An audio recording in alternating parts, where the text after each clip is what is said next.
காஞ்சி மகா சுவாமிகள் அருளிய தெய்வத்தின் குரல் பாகம் 4 பகுதி 95 குரு பீடத்துக்கும் பொருந்தும். இப்படி சொல்லும்போது பாடம் சொல்லிக் கொடுக்கிற குருவை மட்டும் நினைத்து கொண்டு நான் சொல்லவில்லை. ஜனங்களுக்கெல்லாம் நல்லது செய்வதற்காக, நல்ல வழியை காட்டிக் கொடுப்பதற்காக இந்த சம்சார வனாந்திரத்திலிருந்து சாக்ஷாத் ஈஸ்வரனிடமே கொண்டு சேர்க்கும் வழியை காட்டுவதற்காக ஏற்படுத்தி வழி வழியாக வந்துள்ள குரு பீடங்களில் உட்கார்ந்து கொண்டு குரு பட்டம் கட்டி கொண்டிருக்கிற என் மாதிரியானவர்களையும் நினைத்தே சொல்கிறேன்.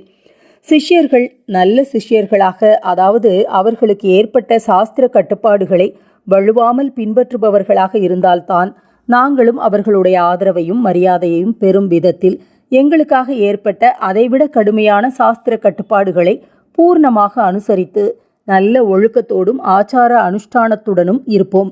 அப்படி இல்லாமல் சிஷ்யர்கள் அவர்களுக்கான நியமங்களின்படி இல்லாமல் தற்போதுள்ள மாதிரி இருந்தால் என்ன ஆகிறது?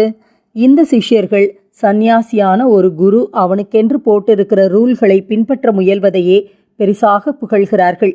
ஆகாரம், வாசஸ்தானம், வஸ்திரம் முதலானதுகளில் யதியான ஒரு குரு பரம எளிமை ஆனவற்றை தான் கைக்கொள்ள வேண்டும். அது அவனுக்கான கண்டிப்பான விதி. கொஞ்சம் விழுப்புப்பட்டால் கூட அவன் ஸ்நானம் பண்ணணும், உபவாசம் இருக்கணும், நிரம்ப தபஸ் பண்ணி கொண்டு கொஞ்சம் கூட பிறழாமல் ஆச்சார நியமங்களை அனுஷ்டித்து கொண்டு அவன் இருந்தால்தான் அவன் தன்னளவில் நிஜமான யதியாக ஆகி சித்தி பெற முடியும். பிறருக்கும் நிஜமாகவே குருவாகி அவர்களை சம்சாரத்திலிருந்து சர்வேஸ்வரனிடம் கொண்டு சேர்க்கும் பாதையில் அழைத்து போக முடியும். அணுசக்தி நிலையத்தில் வேலை செய்பவர்கள் எப்படி ரேடியேஷனால் பாதிக்கப்படாமல் இருப்பதற்காக அநேக ப்ரிகாஷன்களை கவனமாக மேற்கொண்டு இன்ன மாதிரி ட்ரெஸ், இன்ன உலோகம்தான் கிட்டே வரலாம் என்பதையெல்லாம் நுணுக்கமாக பின்பற்றுகிறார்களோ, அப்படியேதான் நாங்களும் அனாச்சார ரேடியேஷனை குறித்து ஜாக்கிரதையாக நடந்து கொள்ள வேண்டும்.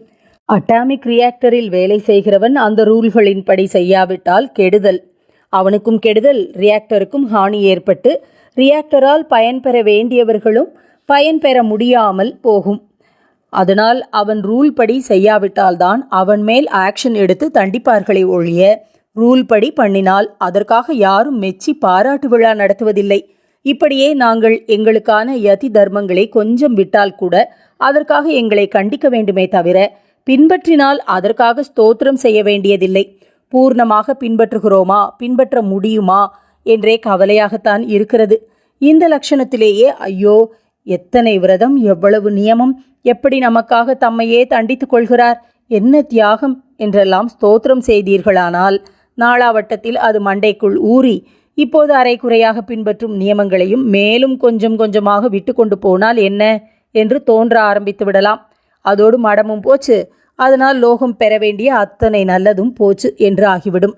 சிஷ்யர்களும் அவர்களுக்கான விரத உபவாசங்கள், மற்ற ஆச்சார நெறிகள், அனுஷ்டானங்கள் ஆகியவற்றை பின்பற்றுபவர்களாக இருந்தால் ஆச்சாரியன் அவனுக்கான விதிகளை கண்டிப்புடன் அனுசரிப்பதை இப்படி ஓஹோ என்று புகழ மாட்டார்கள்.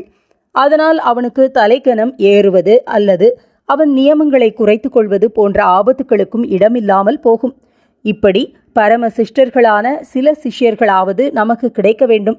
நாமே நியம லோபமாக ஏதாவது பண்ணினால் கூட நம்மையே என்ன சுவாமிகளே இப்படி பண்ணலாமா என்று தட்டி கேட்டு சரிப்படுத்த வேண்டும் என்பதுதான் என் ஆசை.